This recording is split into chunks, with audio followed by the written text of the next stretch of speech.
अस्सलाम वालेकुम दोस्तों, आप जानते हो कि पूरे यूटी जे&के में बालाई इलाकों में शदीद बर्फ़बारी हुई है और मैदानी इलाकों में बारिशें हो रही हैं।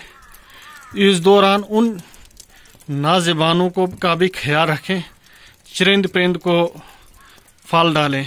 आपको याद होगा कि कम बेश 20 साल कबल की बात है, तभी ये एक रिवाज चलता था। अगर रिवाज ही कहेंगे तो दूर दराज इलाके के लोग जो होते थे वो मक्की वगैरह, ये फल फ्रूट ये जमा करके चरिंदों परिंदों को डालते थे।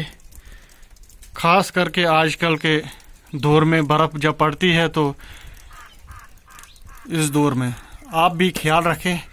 आप जानते हो कि मैंने आज सुबह एक तरकीब सोची।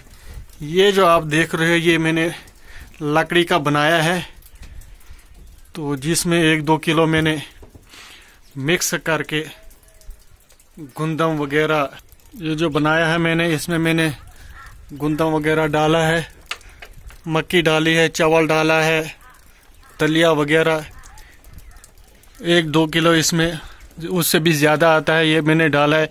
ये इस तरह का मैंने लटका कर रखा है अपने छत के। तो आप भी इस तरह की तरकीबें सोचें और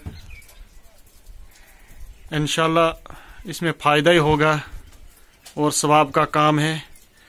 तो इस तरह के इन परिंदों बेज़बानों का भी आप ख्याल रखें।